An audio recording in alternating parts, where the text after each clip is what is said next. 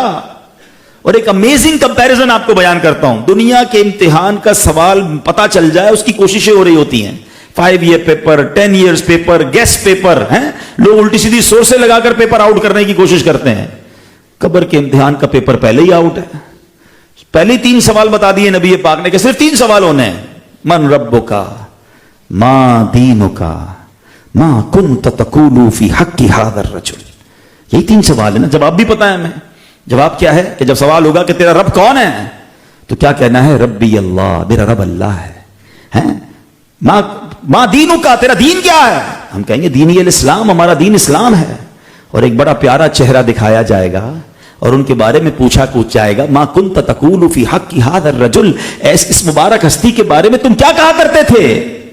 یقیناً جواب ہمارا یہ ہوگا, محمد الرسول اللہ صلی اللہ علیہ وسلم, یہ تو ہمارے آقا ہیں, اے فرشتوں انہی کا نام لے کر تو زندگی گزارتا تھا.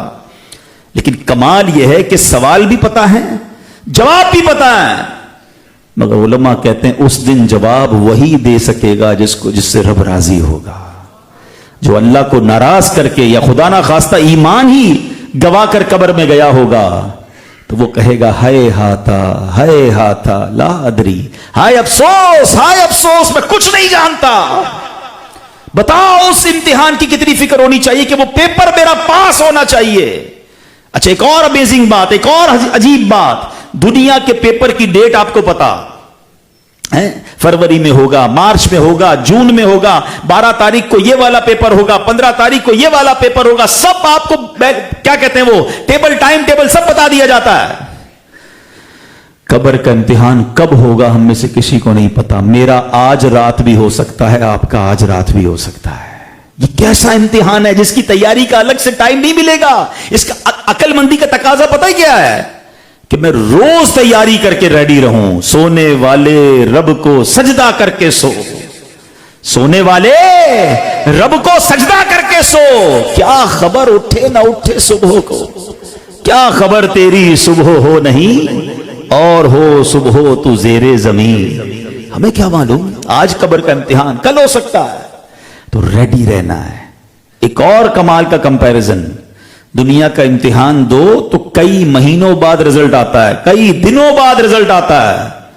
آپ کو پتا ہے قبر کے امتحان کا رزلٹ کیسے آئے گا؟ ادھر جواب دے گا بندہ اور ادھر جنت کی کھڑکی کھل جائے گی. جیسے ہی صحیح جواب ہو گئے نا, جنت کی کھڑکی کھل جائے گی, قبر نور مصطفیٰ سے جگمگا دی جائے گی, جنتی کفن بنا دیا جائے گا. اور کتنی بڑی ہو جائے گی. جو چھوٹے گھر میں رہتے ہیں, بڑے پلاٹ کی تمنا رکھتے ہو, اس کا بڑا گھر, میرا چھوٹا گھر جناب 200 گز کا گھر ہے, اس کا 500 گز کا ہے, اس کا تو جناب 1000 گز کا گھر ہے, اسی فکر میں مر گئے. ارے اگر اللہ راضی ہو گیا نا تو قبر کتنی بڑی ہوگی. آقا فرماتے تا حد نگاہ. انڈرسٹینڈ کرتے ہو تا حد نگاہ؟ کبھی سمندر کے کنارے پہ کھڑے ہو کے دیکھا کرو, اور کبھی بڑے لمبے سے میدان کے کونے پہ کھڑے رہو, آنکھیں کئی کلومیٹر دور تک دیکھ لیتی ہیں. جدھر تک نظر جائے گی قبر اتنی وسیع ہو جائے گی. یوں رزلٹ آئے گا صحیح جواب دینے والوں کا. اور جس نے جواب نہ دیا ٹائم نہیں لگے گا, اسی وقت اس کی قبر میں آگ بھڑکا دی جائے گی, جہنم کی کھڑکی کھول دی جائے گی. بے نمازی کو آقا فرماتے قبر ایسے دبائے گی, انگلیوں کا اشارہ کر کے فرمایا کہ اس کی پسلیاں ایک دوسرے میں پیوست ہو جائیں گی. ہے کوئی ہم میں سے یہ عذاب سہنے والا؟ آج ادھر اتنا بڑا اجتماع ہو رہا ہے, اللہ نہ کرے کوئی سانپ, کوئی بچھو, کوئی چوہا ہی آ جائے, بگدڑ مچ جائے گی. لیکن بگدڑ جب مچے گی کہ ہمارے پیر ہیں, ہم اٹھ کے بھاگ سکتے ہیں نا, مردہ تو اٹھ کے بھاگ بھی نہیں سکے گا. اور اس کے جسم پر سانپ اور بچھو آ جائیں گے.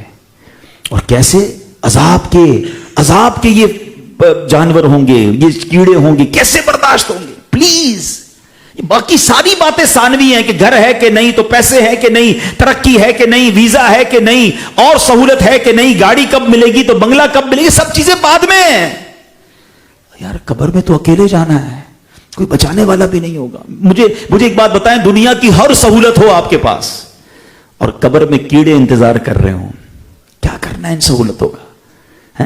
اگر حلال کما کر اللہ کو راضی کر کے تھوڑے پر بھی راضی رہ گیا تو تو انشاءاللہ اگر قبر جنت کا باغ بننی ہے تو وہ نہ ختم ہونے والی زندگی ہے نا, ہزاروں سال, پتہ نہیں کتنے سال قبر میں رہنا ہے, پھر جا کر کب قبر کے بعد محشر, اور انشاءاللہ قبر روشن ہوگی تو محشر میں بھی آسانی ہو جائے گی, اور جنت میں چلے گئے تو دیر از نو اینڈ. جنت میں جو چلا گیا نا, قبر کی تو چلے زندگی ایک لمیٹڈ ہے حشر کے دن تک, مگر جو جنت میں گیا قرآن کہتا ہے ہم فیہا خالدون, ہمیشہ ہمیشہ ہمیشہ جنت میں رہیں گے, نہ موت آئے گی, نہ بڑھاپا آئے گا, نہ کمزوری آئے گی. تو ہمیں زیادہ فکر کس کی کرنی چاہیے؟ کاش یہ رجب کا مہینہ ہمارے دلوں میں فکر آخرت پیدا کر دے.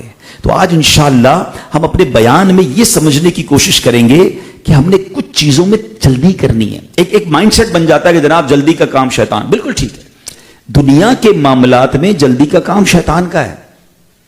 سوچ بچار کے, تدبر کے ساتھ, سمجھ بوجھ کے فیصلے کرنے چاہیے, مگر آخرت کے معاملات میں جلدی کرنی چاہیے, توبہ کے معاملات میں جلدی کرنی چاہیے اور اس کی فکر کرنی چاہیے. آج میں کچھ آپ کو واقعات اور حدیثیں سناتا ہوں. پہلے ایک بڑی کمال کی جو ہے نا جملہ سنیے. امام حسن بصری رحمۃ اللہ تعالی علیہ فرماتے ہیں, میں نے کہا نا ان کے الفاظ بڑے گولڈن ورڈ ہیں, اور کیوں نہ ہو ان کی زبان کیوں اثر والی نہ ہو. ام المومنین حضرت ام سلمہ رضی اللہ تعالیٰ عنہا کا جنہوں نے دودھ پیا ہو, ان کی زبان کی فصاحت کا عالم کیا ہوگا. سنو, آپ فرماتے ہیں تمہاری زندگی کیا ہے, look at the beautiful way to describe. کیا کہتے ہیں, تمہاری زندگی کیا ہے, یہی سانس ہی تو ہے, اگر رک جائیں تو تمہارے ان اعمال کا سلسلہ بھی ختم ہو جائے جن سے تم اللہ پاک کا قرب حاصل کرتے ہو. اللہ پاک اس شخص پر رحم فرمائے جس نے اپنا جائزہ لیا اور اپنے گناہوں پر چند آنسو بہائے. یہ کہنے کے بعد آپ نے قرآن کریم کی ایک آیت تلاوت کی. 16 نمبر پارہ ہے, سورہ مریم ہے, آیت نمبر 84. اللہ فرماتا ہے انما نعد لهم عدا. آسان ترجمہ قرآن کنز العرفان, ہم تو ان کے لیے گنتی کر رہے ہیں. یہ سانسیں کیا ہیں, یہ گنتی ہے. جس دن گنتی پوری ہوئی اس دن زندگی ختم. اس سے مراد کیا ہے, سانس, اور آخری عدد جان کا نکلنا ہے, پھر گھر والوں سے جدائی ہے اور قبر میں داخل ہونے کی آخری گھڑی ہے. اے میرے پیارے اسلامی بھائیوں, بڑی کمال کا ایک شعر میں نے پڑھا کہ یہ جو سانس کیا چیز ہے, اگر یہ سانس آ گئی تو زندگی ہے, اور سانس رک گئی تو بندہ دنیا سے چلا جاتا ہے.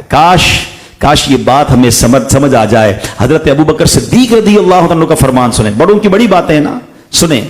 کہاں ہیں وہ لوگ, کہاں ہیں وہ خوبصورت چہرے والے جو اپنی جوانیوں پر اترایا کرتے تھے, کہاں ہیں وہ بادشاہ جنہوں نے شہر بنائے اور مضبوط دیواروں کے ذریعے ان کو محفوظ کیا, کہاں ہیں وہ سپہ سالار, وہ کمانڈر جو میدان جنگ میں کامیابیاں سمیٹا کرتے تھے. وقت انہیں زمین میں گاڑ چکا ہے, اب وہ قبر کے تنگ اور اندھیرے گھڑے میں جا پڑے ہیں. جلدی کرو جلدی کرو. حضرت ابوبکر صدیق فرماتے ہیں ان کاموں میں کیا کرنا ہے, جلدی کرنی ہے. کہتے جلدی کرو پھر نجات ہے, پھر نجات ہے. مگر آج ہمارا لائف اسٹائل کیا ہے, یہی تجھ کو دھن ہے رہوں سب سے بالا, وہ زینت نرالی اور فیشن نرالا, جیا کرتا ہے کیا یوں ہی مرنے والا. مرنا ہے نا, تو مرنے والا بھی ایسے جیتا ہے کہ ایک ہی دھن ہے, جیا کرتا ہے کیا یوں ہی مرنے والا, تجھے حسن ظاہر نے دھوکے میں ڈالا, جگہ جی لگانے کی دنیا نہیں ہے, یہ عبرت کی جا ہے تماشا نہیں ہے. اچھا, ایک اور بڑی کمال کی حدیث ہے, نبی پاک علیہ الصلوۃ والسلام فرماتے ہیں, جس کا مضمون ہے ہر مرنے والا افسوس کرتا ہے. پوچھا گیا حضور گناہگار افسوس کرتا ہے, یہ تو سمجھ آیا, نیک آدمی کیوں افسوس کرے گا؟ مرنے والے تو نیک بھی ہوں گے, گناہگار بھی ہوں گے.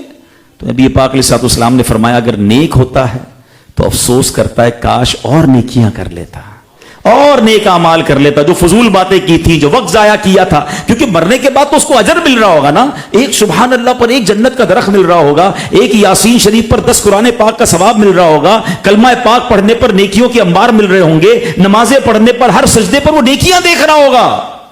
تو اسے یاد آئے گا کہ وہ جو میں پوری رات چائے کے ہوٹل پر بیٹھ کر دوستوں سے گپ شپ کرتا تھا, وہ جو فضول باتوں میں وقت ضائع کرتا تھا, اور نیکیاں کر لیتا, اور نعمتیں ملتی.